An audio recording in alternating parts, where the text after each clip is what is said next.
Hey folks, Duncan here from Digitally Reincarnated Technologies, and I'm here today to show you my first tool I'm putting on the asset store, first of a few I've got planned. This is the Polytope Modular tool. Polytope makes some great models, and they are all modular.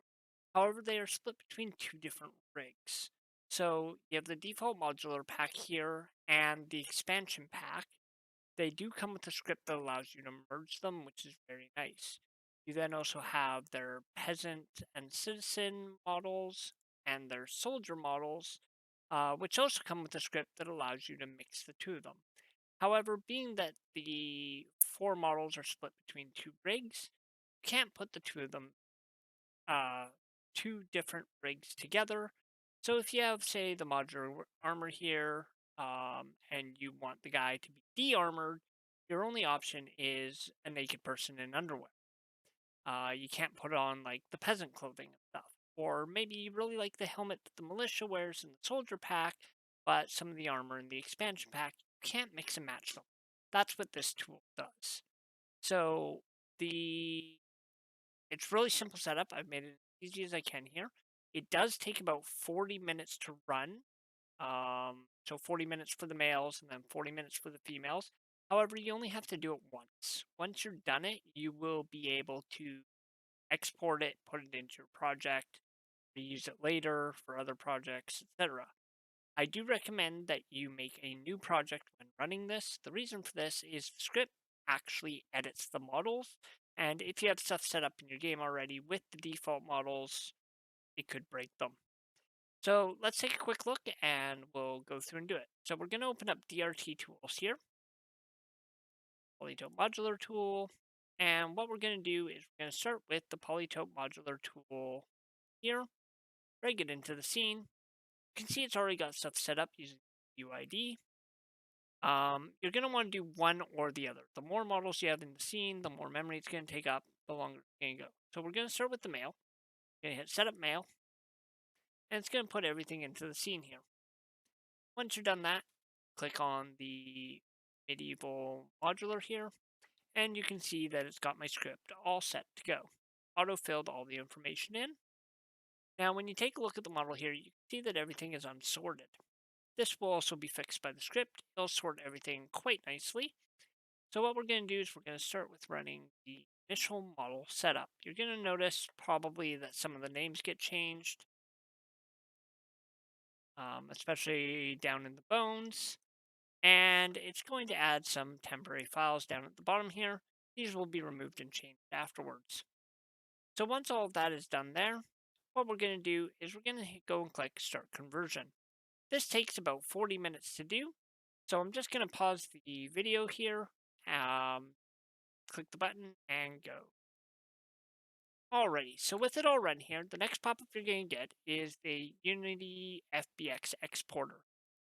It is required to use the FBX exporter, as there is a bug in Unity that if you just copy the model and export it, it's going to break. The FBX exporter does fix that bug. When you hit initial model setup, it will actually check to see if this is installed. If it is not installed, it's going to do it for you. So what we're going to do is you click ready, and these are the general settings that I've been using. You could do it as an ASCII, unless you're planning on taking it and putting it in like Godot or another application that requires it. Binary is going to be your best bet, and if I remember correctly, it actually compresses the model a little better so it uses up less room, and we don't have any animations, so models only. So what we do here is we're going to click export. You can change the folder where it goes, and then we will take a look at the model from there. Alrighty, so I've gone through and I've exported both of these here. I'm going to delete these out of scene. We're going to go down here and you want to click on the model once. May show up on the model tab, may show up on the rig one. We want to be on the rig one. Animation type, we want to change it to humanoid and hit apply. I will be pausing again, as with how large the model is now, it takes about 3 or 4 minutes to run through. Alright, now that that's done there and it's all gone through, I'm going to drag the mail to the scene. You can see here that it has lost all of its textures. This is fairly normal when you use FBX Exporter. and yours may or may not have the animator on it. If it does not, you can hit Add Component, Add Animator. You can even grab the original model from down here and right click on it, go Copy Component, come onto this one, hit Paste Component as New. That way it will fill in the avatar and all the proper settings. Now, what we're going to do next is go back into the scripts folder, or sorry, there we go, into the modular tool. We're going to get texture application. Drag that one to the scene. You can see it's already going to grab the textures. Going to take the model here, drop it in, hit swap now. There you go, fully textured. Alrighty. So now that that is done, we can go and drag the prefab out. You want to click original prefab. Alright, we're going to do the same with the female here. Texture application, drop that in, swap now, and we can go and drop the female one in there now. Alright, so with that done now, you can highlight them all, right click, go to export package, remove the dependencies, or include the dependencies rather, that way you get your shader and your materials as well, and hit export and save it as a .unity package. You can then open that up in any of your projects and the models will be all good to go.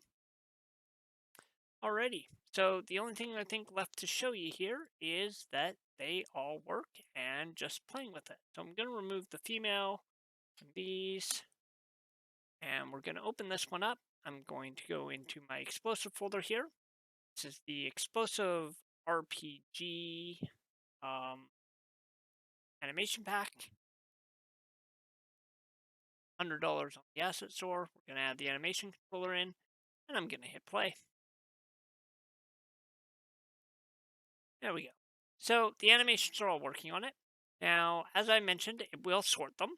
So we go into modular parts, now sorted, and we can start turning things on and off so that we can see how well that they all go together. So let's go with a head from soldier. So I'm going to turn off the bodies and legs. I think I mentioned militia helmet, so we'll keep that on.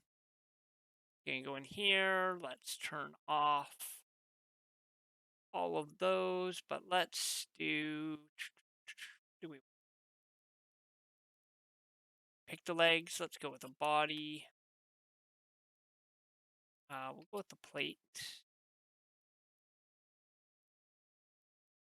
Go into the expansion. We have a head. We have a body.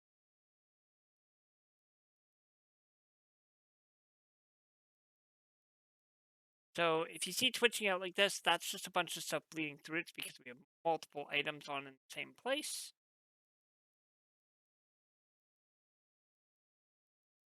So I am missing a set of hands right now. So let's go back into here and we will pick a random pair of gauntlets.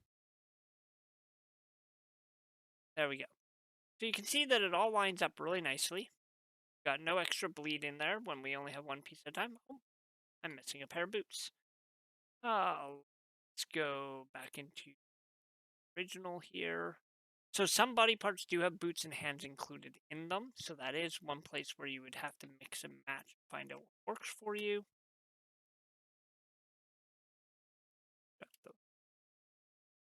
There we go. So there you go. You can now mix and match. Oh, gauntlets is what we already had. Let's go with boots. There we go.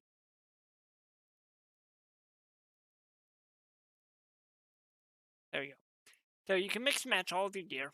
If you're making an RPG or an MMO and you're using these, or something like RPG Builder, now you can change what gear you use based on what you equip, and you can make a lot of really cool combinations with this. Going into the original here, we can also turn on things like the facial hair options, depending on the helmet you have, and you're good. Totally good to go for it. So, thanks for checking it out, guys. Hope you enjoy the tool, and feel free to give me a shout if you have any questions.